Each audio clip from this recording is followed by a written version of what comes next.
ನೀವಿನ್ನೂ ನಮ್ಮ ಚಾನಲ್ಸ್ಗೆ ಸಬ್ಸ್ಕ್ರೈಬ್ ಆಗಿಲ್ಲ ಅಂದರೆ ಈ ಕೂಡಲೇ ಸಬ್ಸ್ಕ್ರೈಬ್ ಬಟನನ್ನು ಒತ್ತಿ, ಹಾಗೆ ಪಕ್ಕದಲ್ಲಿರೋ ಬೆಲ್ ಐಕಾನ್ನ ಕ್ಲಿಕ್ ಮಾಡಿ.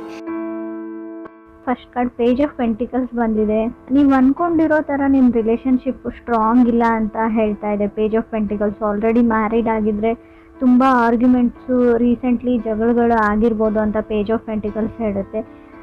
ನಿಮ್ಮಿಂದ ಅದರ್ ಪರ್ಸನ್ ನೀವು ಸಾರಿ ಕೇಳಿ ಅಂತ ವೇಟ್ ಮಾಡ್ತಾ ಇರ್ಬೋದು, ಅಥವಾ ನೀವು ಯಾರಿಂದನೂ ಸಾರಿನ ಎಕ್ಸ್ಪೆಕ್ಟ್ ಮಾಡ್ತಾ ಇದ್ದೀರಾ, ಎಕ್ಸ್ಪೆಕ್ಟಿಂಗ್ ಸಾರಿ ಅಂತ ಕೂಡ ಕಾರ್ಡ್ ಹೇಳ್ತಾ ಇದೆ.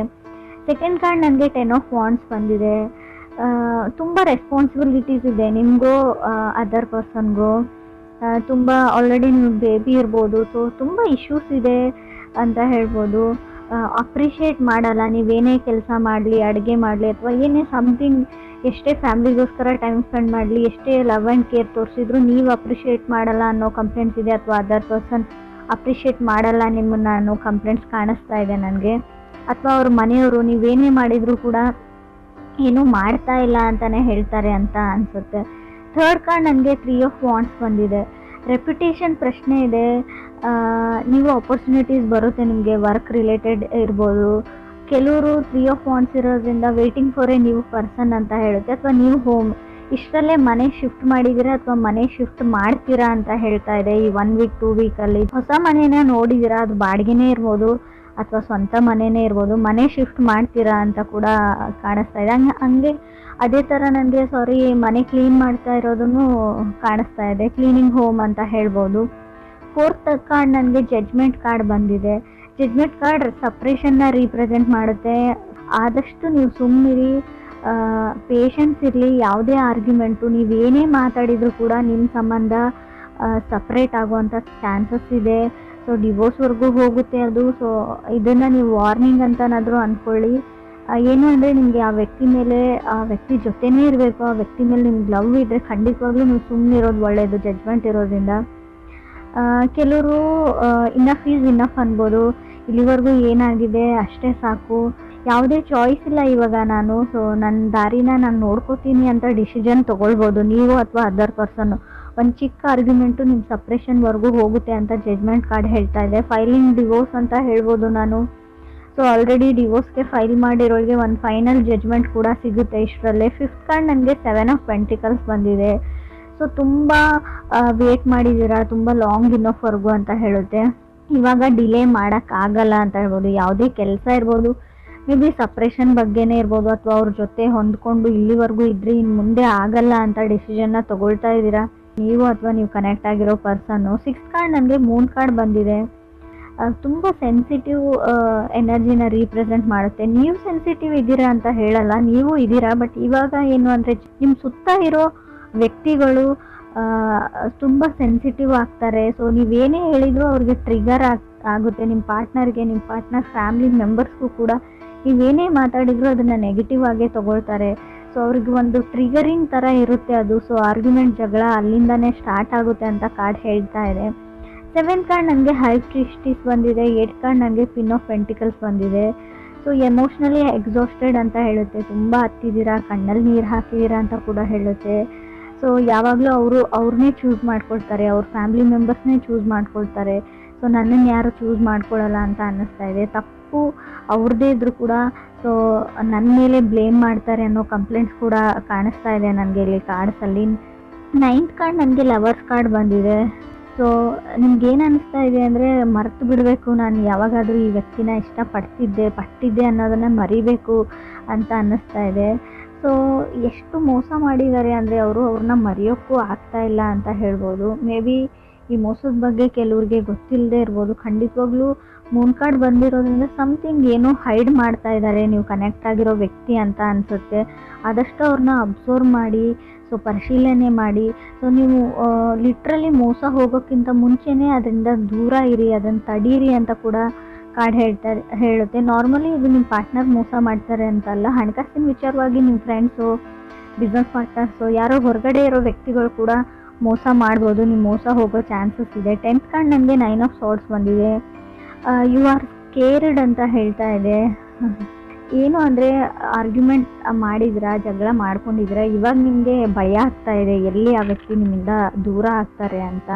ತುಂಬ ಕರೇಜ್ ಬೇಕು ಅಂತ ಹೇಳಬೇಕು. ನಾನು ಅದಕ್ಕೆ ಹೇಳಿದೆ ಸ್ಟಾರ್ಟಿಂಗಲ್ಲಿ. ಸೊ ಆ ವ್ಯಕ್ತಿ ನಿಮಗೆ ಇಷ್ಟ ಇದ್ದರೆ ಆದಷ್ಟು ಯಾವುದೇ ಆರ್ಗ್ಯುಮೆಂಟ್ ಇರಲಿ, ಏನೇ ಇರಲಿ, ಟ್ರಿಗರ್ ಆಗಬೇಡಿ, ಸುಮ್ಮನಾಗಬೇಡಿ. ಸಣ್ಣ ಪುಟ್ಟ ವಿಷಯಕ್ಕೆ ಸ್ಪೆಷಲಿ ಈ 3 ತಿಂಗಳು ಮಾತ್ರ ನೀವು 3 ಮಂತ್ಸ್ವರೆಗೂ ಯಾವುದೇ ಜಗಳನ ಮಾಡ್ಕೊಳ್ಬೇಡಿ ಅಂತ ಹೇಳ್ಬೋದು. ಅಕಸ್ಮಾತ್ ನೀವು ಮಾಡ್ಕೊಂಡಿದ್ರೆ ಖಂಡಿತವಾಗ್ಲೂ ನಿಮ್ಮ ಪಾರ್ಟ್ನರು ನೀವು ಲಾಯರ್ ಹತ್ರ ಕನ್ಸಲ್ಟ್ ಮಾಡ್ತೀರಾ ಅಂತ ಹೇಳ್ಬೋದು. ಸೊ ಕೌನ್ಸಿಲಿಂಗ್ ಅಗತ್ಯ ಕೂಡ ಇದೆ. ಯಾರಿಗೋ ಒಂದು ಮಾನಸಿಕ ರೋಗ ಅಂತ ನಾನು ಹೇಳಲ್ಲ, ಮಾನಸಿಕವಾಗಿ ತುಂಬ ಕುಗ್ಗೋಗಿದ್ದೀರಾ, ಸೊ ಕಾಂಪ್ರಮೈಸು ಆಗಬೇಕಾಗುತ್ತೆ. ಸೊ ಸ್ವಲ್ಪ ಕೌನ್ಸಿಲಿಂಗ್ನ ತೊಗೊಳ್ಳಿ ಅಥವಾ ಮೆಡಿಟೇಷನ್ನ ಮಾಡಿ ಅಂತ ನಾನು ಹೇಳ್ತೀನಿ.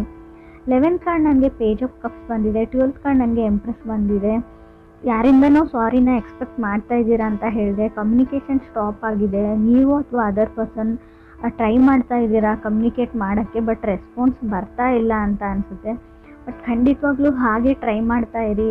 ಸೊ ಅವರು ಖಂಡಿತ ನಿಮಗೆ ರೆಸ್ಪಾನ್ಸ್ ಮಾಡ್ತಾರೆ ಅಂತ ಕಾರ್ಡ್ ಹೇಳ್ತಾ ಇದೆ. ಎಂಪ್ರೆಸ್ ಕಾರ್ಡ್ ಇರೋದ್ರಿಂದ ಸೊ ರಿಲೇಷನ್ಶಿಪ್ಪಲ್ಲಿ ಇರೋರು ಕೇರ್ಫುಲ್ ಆಗಿರಿ. ಇನ್ ಕೇಸ್ ನೀವು ಬೇಬಿನ ಎಕ್ಸ್ಪೆಕ್ಟ್ ಮಾಡ್ತಾ ಇಲ್ಲ ಅಂದರೆ ಸಡನ್ ಪ್ರೆಗ್ನೆನ್ಸಿನ ಹೇಳ್ತೀನಿ. ಸೊ ಆಲ್ರೆಡಿ ಮ್ಯಾರಿಡ್ ಇದ್ದೀರಾ, ಬೇಬಿ ಬೇಕು ಅನ್ನೋರಿಗೆ ಕಂಗ್ರಾಟ್ಸ್ ಹೇಳ್ತೀನಿ. ಸೊ ಕನ್ಸೀವ್ ಆಗೋ ಚಾನ್ಸಸ್ ಕೂಡ ಎಂಪ್ರೆಸ್ ಕಾರ್ಡ್ ಹೇಳ್ತಾ ಇದೆ, ಕನ್ಸೀವ್ ಕೂಡ ಆಗ್ತೀರಾ ಅಂತ ಹೇಳ್ಬೋದು. ಸೆಕೆಂಡ್ ಕಾರ್ಡ್ 10 ಆಫ್ ವಾಂಡ್ಸ್ ಬಂದಿರೋದ್ರಿಂದ ಟೇಕ್ ರೆಸ್ಪಾನ್ಸಿಬಿಲಿಟಿ ಅಂತ ಹೇಳ್ತೀನಿ ನಾನು. ಯಾವುದೇ ರೆಸ್ಪಾನ್ಸಿಬಿಲಿಟೀಸ್ ಬೇಡ ನನಗೆ, ನಾನು ಆರಾಮಾಗಿರಬೇಕು ಅಂತ ಅಂದ್ಕೊಂಡಿದ್ದೀರಾ. ಸೊ ಆಲ್ರೆಡಿ ಮದುವೆ ಆಗಿದೆ ಕೆಲವ್ರದ್ದು, ಆಲ್ರೆಡಿ ಪೇರೆಂಟ್ಸ್ ಕೂಡ ಆಗ್ತಾ ಇದ್ದೀರಾ. ಸೊ ರೆಸ್ಪಾನ್ಸಿಬಿಲಿಟಿ ತೊಗೊಳ್ಳೋದನ್ನು ಕಲೀರಿ ಅಂತ ಕೂಡ ಕಾರ್ಡ್ಸ್ ಹೇಳ್ತಾ ಇದೆ. ಕೆಲವ್ರಿಗೆ ಸಿಂಗಲ್ ಇರೋರಿಗೆ ನಿಮಗೆ ಸ್ಟೆಬಲ್ ಆಗಿರೋ ವ್ಯಕ್ತಿ ಅಥವಾ ಪರ್ಸನ್ ಪ್ರಪೋಸಲ್ಸ್ ಬರುತ್ತೆ ಅಂತ ಕೂಡ ಕಾರ್ಡ್ಸ್ ಹೇಳ್ತಾ ಇದೆ. ನಿಮಗೆ ಸಮ್ಮನ್ ಸ್ಟೆಬಲ್ ಆಗಿರೋ ವ್ಯಕ್ತಿ ಬೇಕು, ಕೆರಿಯರ್ ಓರಿಯೆಂಟೆಡ್ ಇರಬೇಕು, ಸ್ಟ್ರಾಂಗ್ ಇನಫ್ ಇರಬೇಕು ಅಂತ ಅನಿಸ್ತಾ ಇದೆ. ಸೊ ವರ್ಕ್ ಓರಿಯೆಂಟೆಡ್ ಇರೋವಂಥ ಪರ್ಸನ್ನೇ ನಿಮಗೆ ಸಿಗ್ತಾರೆ. ಸೊ ನೀವು ಇಷ್ಟು ವರ್ಷದಿಂದ ಪ್ರಪೋಸಲ್ಗೆ ವೇಟ್ ಮಾಡ್ತಾ ಇದ್ದೀರಾ, ರೈಟ್ ಪರ್ಸನ್ಗೋಸ್ಕರ ವೇಟ್ ಮಾಡ್ತಾ ಇದ್ದರೆ ಖಂಡಿತವಾಗ್ಲೂ ಆ ಥರ ವ್ಯಕ್ತಿ ಸಿಗ್ತಾರೆ. But 4th card judgment card ಇರೋದ್ರಿಂದ ನಾನು ಖಂಡಿತ ಬ್ರೇಕಪ್ ಮತ್ತು ಸಪ್ರೇಷನ್ನ ಮೆನ್ಷನ್ ಮಾಡಲೇಬೇಕು. ಆಲ್ರೆಡಿ ಆಗಿರ್ಬೋದು, ನೋ ಕಮ್ಯುನಿಕೇಷನ್ ಇರ್ಬೋದು. ಸೊ ಎಮೋಷ್ನಲಿ ಡ್ರೈನ್ಡ್ ಆಗಿದ್ದೀರಾ ಅಂತ ಕೂಡ ಕಾರ್ಡ್ಸ್ ಹೇಳುತ್ತೆ. ಬಟ್ ಇಲ್ಲಿ ನನಗೆ ಕಮ್ಯುನಿಕೇಷನ್ ಸ್ಟಾರ್ಟ್ ಆಗುತ್ತೆ. ಖಂಡಿತವಾಗ್ಲೂ ನಿಮ್ಮ ಕೈಯಲ್ಲೇ ಇದೆ. ಒಂದು ಸಾರಿ ಕೇಳಿದರೆ ಏನೂ ಆಗೋದಿಲ್ಲ ಅಂತ ಕೂಡ ನಾನು ಹೇಳ್ತೀನಿ. ನೀವು ಸಾರಿ ಕೇಳಿರೋ ವಿಷಯನ ಬೇರೆಯವ್ರಿಗೆ ಅಥವಾ ನಿಮ್ಮ ಫ್ಯಾಮಿಲಿ ಮೆಂಬರ್ಸ್ಗೋ ಅವ್ರ ಫ್ಯಾಮಿಲಿ ಮೆಂಬರ್ಸ್ಗೋ ಹೇಳ್ದೇನೋ ಇರ್ಬೋದು. ನೀವೇ ಪ್ಯಾಚಪ್ ಆಗ್ಬೋದು ಇಬ್ಬರು ಸೇರಿಬಿಟ್ಟು ಅಂತ ಹೇಳುತ್ತೆ. ಯಾವುದೇ ಚಾಯ್ಸ್ ಇಲ್ಲ ಅಂತ ಹೇಳ್ತೀನಿ. ಸೊ ನಿಮಗೆ ಅವ್ರನ್ನ ಬಿಟ್ಟಿರೋಕ್ಕಂತೂ ಆಗಲ್ಲ ಅಂತ ಸೀರಿಯಸ್ಲಿ ಕಾರ್ಡ್ಸಲ್ಲಿ ಶೋ ಆಗ್ತಾ ಇದೆ. ಸೊ ಆ ಥರ ಇರುವಾಗ ನೀವು 3ನೇ ವ್ಯಕ್ತಿಗಳ ಮಾತನ್ನ ಕೇಳದೇ ಇರೋದು ಒಳ್ಳೆಯದು ಅಂತ ಹೇಳುತ್ತೆ. ಹೈ ಪ್ರಿಸ್ಟೆಸ್ ಕಾರ್ಡ್ ಬಂದಿದೆ. ತುಂಬ ಗೂಗಲ್ ಮಾಡ್ತೀರಾ, ಆಲ್ರೆಡಿ ಶಾಪಿಂಗ್ ಅಂತೂ ತುಂಬ ಮಾಡಿದರೆ, ಬಟ್ ಇಲ್ಲಿ ಆನ್ಲೈನ್ ಶಾಪಿಂಗ್ನ ತೋರಿಸ್ತಾ ಇದೆ. ಸೊ ಇದಾದಮೇಲೆ ಜಗಳ ಆಗಿರಬೇಕು ಅಂತ ಕೂಡ ಕಾರ್ಡ್ಸ್ ಹೇಳ್ತಾ ಇದೆ. ತುಂಬ ಶಾಪಿಂಗ್ ಮಾಡಿದ್ರಿ, ತುಂಬ ಚೆನ್ನಾಗಿರೋ ಟೈಮ್ನ ಸ್ಪೆಂಡ್ ಮಾಡಿದ್ರಿ, ಅದಾದಮೇಲೆ ಸೊ ಯಾವುದೇ ವಿಷಯಕ್ಕೆ ಆರ್ಗ್ಯುಮೆಂಟ್ ಅಥವಾ ಜಗಳ ಅಂತ ಸ್ಟಾರ್ಟ್ ಆಗಿತ್ತು. ಒಂದೇ ಸಿಲ್ಲಿ ವಿಚಾರಕ್ಕಿರ್ಬೋದು ಅದು. ಸೊ ಅದು ಸಪ್ರೇಷನ್ವರೆಗೂ ಹೋಗಿದೆ ಇವಾಗ ಅಂತ ಕೆಲವ್ರಿಗೆ ಹೇಳುತ್ತೆ. ಕೆಲವರು ಇಲ್ಲ ನಾವು ಚೆನ್ನಾಗೇ ಇದ್ದೀವಿ ಅನ್ನೋರಿಗೂ ಕೂಡ 9 ಆಫ್ ಸೋರ್ಸ್ ಬಂದಿರೋದ್ರಿಂದ ಸೊ ಇನ್ ಫ್ಯೂಚರ್ ಮುಂದೆ ಈ 3 ಮಂತ್ಸ್ವರೆಗೂ ಸ್ವಲ್ಪ ಎಲ್ಲ ಚೆನ್ನಾಗಿದೆ. ಸೊ ಓವರಾಲ್ ನಿಮ್ಮ ಲೈಫ್ ಈ ವರ್ಷ ಫ್ಯೂಚರ್ ಬಗ್ಗೆ ನೋಡೋದಾದರೆ ಎಲ್ಲ ಚೆನ್ನಾಗಿದೆ ರೀಡಿಂಗಲ್ಲಿ. ಸೊ ರಿಲೇಷನ್ಶಿಪ್ಪಲ್ಲಿ ಮಾತ್ರ ಸ್ವಲ್ಪ ಕೇರ್ಫುಲ್ ಆಗಿರಬೇಕು ನೀವು. ಸ್ವಲ್ಪ ಸಪ್ರೇಷನ್ನು, ಡಿವೋರ್ಸು, ಬ್ರೇಕಪ್ಸು ಕಾಣಿಸ್ತಾ ಇರೋದ್ರಿಂದ ಸೊ ತಾಳ್ಮೆ ಮತ್ತು ಫರ್ಗಿವ್ನೆಸ್, ಕ್ಷಮೆ ಗುಣ ತುಂಬಾ ಇಂಪಾರ್ಟೆಂಟ್ ಆಗುತ್ತೆ ಅಂತ ಕೂಡ ಕಾರ್ಡ್ಸ್ ಹೇಳ್ತಾ ಇದೆ. ಸೊ ನೋ ಕಮ್ಯುನಿಕೇಷನ್ ಎಂಡ್ ಆಗುತ್ತೆ. ಖಂಡಿತ ಅವರೇ ಕಾಲ್ ಮಾಡ್ತಾರೆ ಅಥವಾ ಅವರೇ ಮೆಸೇಜ್ ಮಾಡ್ತಾರೆ ಅಥವಾ ನೀವು ಮಾಡ್ತೀರಾ. ಒಟ್ಟಿನಲ್ಲಿ ಕಮ್ಯುನಿಕೇಷನ್ ಮತ್ತೆ ಸ್ಟಾರ್ಟ್ ಆಗುತ್ತೆ. ಸೊ ಎಲ್ಲನೂ ನಾರ್ಮಲಿ ಬರುತ್ತೆ. ಬಟ್ ನೀವು ಆರ್ಗ್ಯೂ ಮಾಡೋದನ್ನು ಬಿಡಿ. ಸೊ ಸಾರಿ ಕೇಳೋದನ್ನು ಕಲೀರಿ ಅಂತ ಕೂಡ ರೆಪ್ಯುಟೇಷನ್ ಅಥವಾ ಈಗೋ ಆ್ಯಂಡ್ ಪ್ರೈಡ್ನ ಬಿಟ್ಟಾಕಿ ಅಂತ ಹೇಳ್ತೀನಿ. ಕ್ರಾಸ್ ವಾಚರ್ಸ್ಗೂ ಇದನ್ನೇ ಹೇಳ್ತೀನಿ. ಸಪ್ರೇಷನ್ ನನಗೆ ತುಂಬ ಸ್ಟ್ರಾಂಗಾಗಿ ಕಾಣಿಸ್ತಾ ಇದೆ 3 ಆಫ್ ಸಾರ್ಟ್ಸ್ ಇರೋದ್ರಿಂದ. ಇದನ್ನು ತಡಿಬೇಕು ಅಂದರೆ ಆದಷ್ಟು ಯಾವುದಾದ್ರೂ ದೇವಸ್ಥಾನಕ್ಕೋ ಸೊ ಯಾವುದಾದ್ರೂ ಸ್ಪಿರಿಚುವಲ್ ಪ್ಲೇಸಸ್ಸಿಗೆ ಹೋಗಿ ನೀವು ಪ್ರೇಯರ್ಸ್ನ ಮಾಡ್ಕೊಳ್ಳಿ. ಫಸ್ಟು ಪ್ರೇ ಮಾಡಿ ಅಂತ ಹೇಳ್ತೀನಿ. ಲಾ ಆಫ್ ಅಟ್ರಾಕ್ಷನ್ನ ಯೂಸ್ ಮಾಡಿ. ಸೊ ಖಂಡಿತವಾಗ್ಲೂ ಸಪ್ರೇಷನ್ನ ಆಗೋದನ್ನು ನೀವು ತಡಿಬೋದು ಅಂತ ಕಾರ್ಡ್ಸ್ ಹೇಳ್ತಾ ಇದೆ.